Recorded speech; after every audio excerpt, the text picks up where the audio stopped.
আসসালামু আলাইকুম। আমরা আসছি কাশফুল দেখতে। আপনারা তো দেখতেছেন এখানে এখন শরৎকাল, কাশফুলের মৌসুম।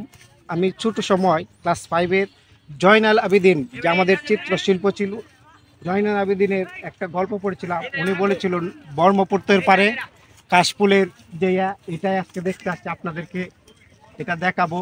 আমি নিজেও আসছি দেখতে প্রতি বছরের ন্যায়, কিন্তু আরও তাজা ছিল ফুলগুলো। গতকালকে বৃষ্টি এবং জ্বর হওয়ার কারণে ফুলগুলো কিছুটা কি হয়েছে, মলিন হয়ে গিয়েছে। তবু আপনাদের সাথে আমি শেয়ার করছি এই যে অভিজ্ঞতাটা। দেখেন, আপনারা আসবেন, দেখছেন। আসলে পর্যটকরা তো বিভিন্ন জায়গায় দেখার জন্য মানুষ অনেক কিছুই দেখে। আমরা এই ভিডিওগুলো দেখাচ্ছি আপনাদেরকে, আপনারা দেখবেন। এটা হলো ব্রহ্মপুত্র নদীর তীরে খুব সুন্দর একটা জায়গা। এই জায়গা অনেক মানুষ আসে, অনেক লোকজন আসে। আমরা যে আসছি আজকে তো দুপুরে অনেক রোদ্রের মাঝে আসছি। গতকালকে চেষ্টা করছিলাম আসার জন্য, গতকালকে আসতে পারি নাই, ঝড় বৃষ্টি হয়েছিল। আর যার দরুন আজকে অনেক ফুল, এই ফুলগুলো গতকালকে আরও বেশি আসছিল, এখন ঝড় বৃষ্টির জন্য কিছুটা মলিন হয়ে গেছে। তা আপনারা দেখেন, আমাদের সাথে ঘুরে এই নদীর পাড়ে অনেক কিছু আছে, আপনারা আসতে পারেন, দেখতে পারেন। অনেক সুন্দর, ভ্রমণ পিপাসুদের জন্য সবচেয়ে ভালো একটা জায়গা। এখানে নদীর পাড়ে কাশফুল অনেক। এবং আপনারা যারা অনেকেই তো জানেন যে জয়নাল আবেদিন বলেছিল ব্রহ্মপুত্রের নদীর তীরে যে কাশফুল, এই কাশফুল আজকে আমরা দেখতে আসছি। যে হোসেনপুর ব্রিজের নিচে যে বালুর চরে যে কাশফুলের যে বাগানগুলো আছে, বা ব্রহ্মপুত্র নদীর তীরে ওইগুলো, ওইদিকে দেখা, ওইটা হলো ব্রহ্মপুত্র নদী।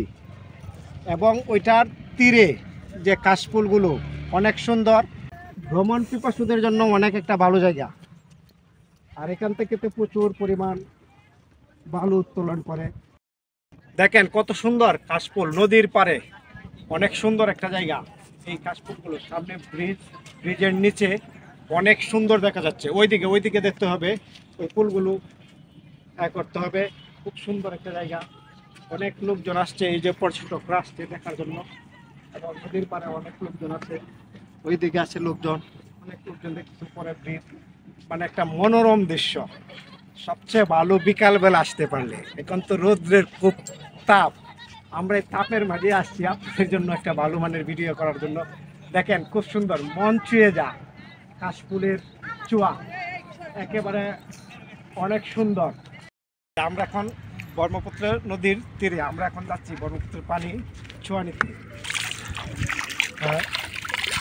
আমি তো এখন নদীর পাড়ে, দেখেন নৌকা আছে, নৌকা দিয়েও আপনার ইচ্ছা করলে এই ব্রহ্মপুত্রের নদীতে ঘুরতে পারবেন। এখানে যে আমার একজন মুরব্বী আছে এখানে স্থানীয়, উনি হলো এই নৌকার মাঝি। আপনি তো এখানে স্থানীয়, এখানে তো অনেক লোকজন আসে ঘোরাঘুরির জন্য।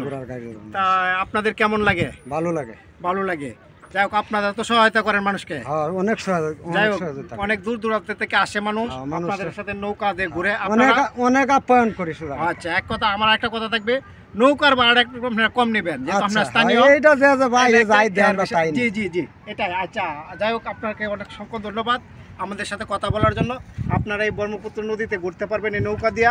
এখন যেহেতু পানি কম, ভয় নাই, এবং কাশফুলের যে সৌন্দর্য এটা উপভোগ করতে পারবেন।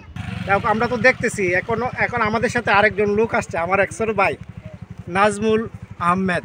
তাকে নিয়ে। আচ্ছা, তোমার যে ঘুরতেছো কেমন লাগতেছে? জি, এটা শরতের তো একটা প্রাকৃতিক সৌন্দর্য, কাশফুল অনেক ভালো লাগতেছে।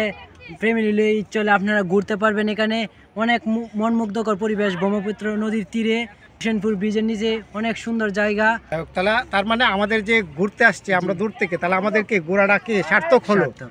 আমরা কি এটা কি ভালো লাগছে তো? জি জি, অনেক ভালো। যাই হোক, আমি যেখানে যাই চেষ্টা করি আপনাদেরকে নতুন কিছু দেখানোর জন্য, এবং ওইখানকার সৌন্দর্য যে আমি যেভাবে উপভোগ করি আপনারাও যেন উপভোগ করতে পারেন, এই চেষ্টাটুকু আমার থাকে। ঠিক আছে, তাহলে আমি আজকের মতন এখানে শেষ করে দিলাম। আসসালামু আলাইকুম।